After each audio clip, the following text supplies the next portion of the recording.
Welcome back to On Point. Finance Minister Enoch Godongwana has outlined why South Africa has to watch the Rands and Cents ahead of the medium-term budget policy statement that he will deliver on Wednesday. He's reminded South Africans that government is spending more on servicing debt or interest charges than many categories of important expenditure, for example, education, health. Well, let's get a view of what we can expect on Wednesday. We're joined by economist at Sanlam Investments, Patrick Buthelezi. Patrick, thank you for being with us. The Minister has been speaking at the Kgalema Motlanthe Foundation venue, and he's given us hints over the last few months. Do you agree that he sounds determined to rein in debt? Yeah, I can say there is a commitment to try and rein in debt. But I think in this budget it is going to be a very difficult one, because it's going to be a big shift. Over the past 2 years, what we've been seeing revenue windfall. So government collecting more than what they have been expecting because of high export prices. But this year, things have turned around. So as a result of that, revenue is going to undershoot the projections this year because of lower export prices. So that is the first thing. So on the revenue side, there's going to be pressure, but also on the expenditure side, just looking at the numbers that are coming in on a monthly basis, they seem to suggest that government is spending more. This is looking at growth levels, which is close to 10%, is about 9.1%, whereas the expectation for this year is that government expenditure is going to increase very modestly. So there's also some pressure on the expenditure side, and one of this pressure is coming from a higher compensation than what was budgeted for. But we also know that these pressures that is also coming from other areas of expenditure. So we're going to see these pressures both coming from expenditure and revenue. So as a result of that, in terms of budget deficit, we expect the budget deficit to be wider than what was projected early in the year. So as a result of wider budget deficit, it means we can expect government debt to continue to increase. So as government debt continues to increase, because you have this gap between revenue and expenditure, which means the interest bill will continue to increase. This year, for instance, the estimate for interest, just to pay interest, is about 340 billion, which is very high considering what we spend on security and all other things.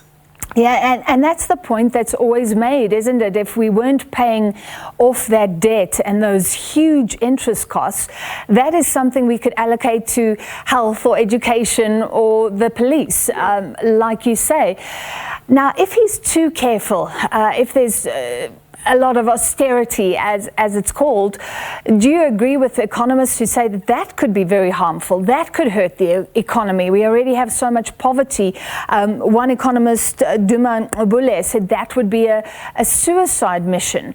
So where is the balance to be found? Yeah, I think when we spend, you must spend the revenue.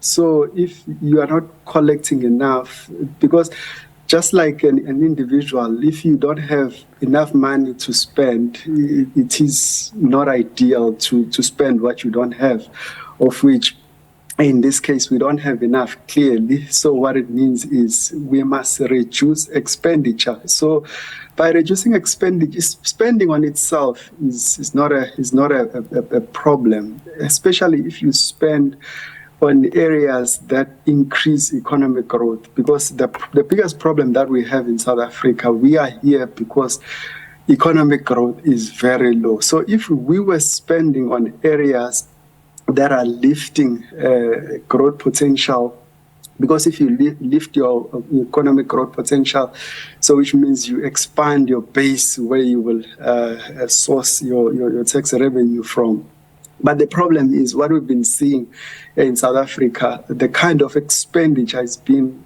consumption expenditure rather than investment expenditure. So it hasn't been supporting economic growth. So continuing to spend on consumption is not helping South Africa in the long run. In fact, it will burden the next generation because of high interest they will have to pay. It's like living on a credit card as a nation, and then you hand the credit card over to your children. There are big pressures, like you said. There are urgent needs, and we know that government has already looked at Eskom and how it will essentially deal with that. But what about Transnet? What are you expecting there? Because there's a lot of ideas, and we know that Transnet, freight and the port, so crucial for business in this country. I think we heard about Transnet that they're also requesting some support from the state, which is more or less what the states did for Eskom, and we know about the role that Transnet is playing in this economy. In fact, it hasn't been playing any role because it's been, the infrastructure has been dismal lately. So the support, I think it would be interesting to hear what the finance minister will decide on that matter. But we doubt at this stage that more details will come out from this budget, but we'll see. All right, thank you very much, Patrick Buthelezi. And yes, this is the big week in terms of the budget, in terms of where we're going as a country financially. And the finance minister basically saying we have to be careful. Otherwise, there will be no more money. It's that stark. Of course, we'll take that live for you on Wednesday as the medium-term budget policy statement is delivered. More business news after the break.